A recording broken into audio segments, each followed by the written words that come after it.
We always hear presidents say this, my fellow Americans. Is there any place for that concept right now? Certainly not on social media, right? The good news is the reality, the majority rejects the fringe fury that you see on Twitter, still aspires to exist as a nation. We see that in our communities. We see that at home. We see that people are being bent out of shape artificially, unnaturally by what's happening on social media. But we do need to be honest about the real problem that we face, okay? What the real motivation is behind the division. The idea that Biden espoused, that there is no place for violence in America, listen, let's be honest, okay? It has every place in America. It is absolutely a part of our fabric because that's how too many want it. We celebrate it and desire it in all its forms. What does a man look like? He's big and muscular and he's mean, and we like MMA more than boxing because there's more blood.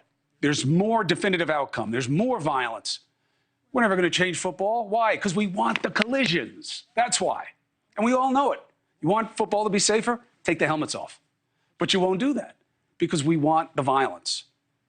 It is a part of what we're about and something we have to think about because so many of us give violence a seat, a place so close to the head of the table. We see it as empowering, as social media currency. People don't disagree. They say something ugly about you. It's a proxy for insight. Negativity is contagious. It's now seen as cool. When anger is the go-to, there is no listening. There is no deal. There is no devotion to any ideal above zero sum, meaning I don't just want to win, I want you to lose. And only opposition is allowed. You can't have any other position. And we take animus to the animalistic. Men and women in power say they want to punch people on the other side in the face. You've heard it plenty from plenty. The Idols, favorite band, they have a great line in one of their songs. Fear leads to panic. Panic leads to pain. Pain leads to anger. Anger leads to hate. Fear leads to panic. Panic leads to pain. Pain leads to anger. Anger leads to hate.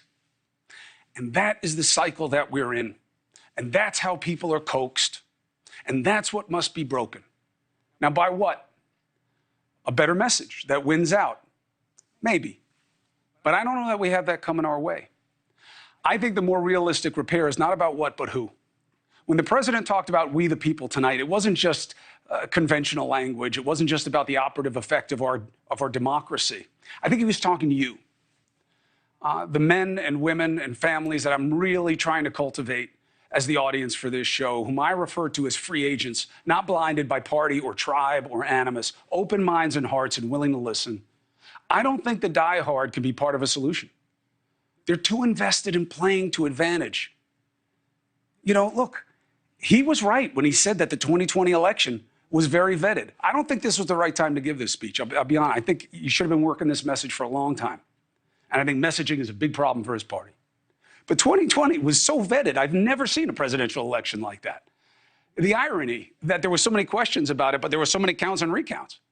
It was like Bush v. Gore, like 50 different times, you know, in different places. And yet it has the most misgivings. What does that suggest? It's not about verification, but vilification. Attacking members of your own party because they dared to count or qualify any result that didn't benefit their team. It's not just the deniers on the ballot who are running for office. For many, I suspect that position is an article of convenience. I think they feel like they have to say that, given the state of play on that party. To me, the concern are not the deniers on the ballot. They're the deniers watching the ballots, at the polls, watching, menacing, intimidating. I'll tell you what, if it were groups of black men hanging around watching whites vote, you would hear about it, and it would be seen as dangerous to democracy. What is that proof of? The obvious and the ugly animus that's at play. If we don't have elections that are fair and fairly respected, we are not a democracy. Remember how you like the line, if you don't have a border, you don't have a country? If you don't respect your elections, you're not a democracy and will no longer be a nation. Hey, thank you for watching. Please go to newsnationnow.com, newsnationnow.com, and you can find News Nation on your television provider. And don't forget to click the red subscribe button down below. Then you will get more of News Nation's fact-driven coverage.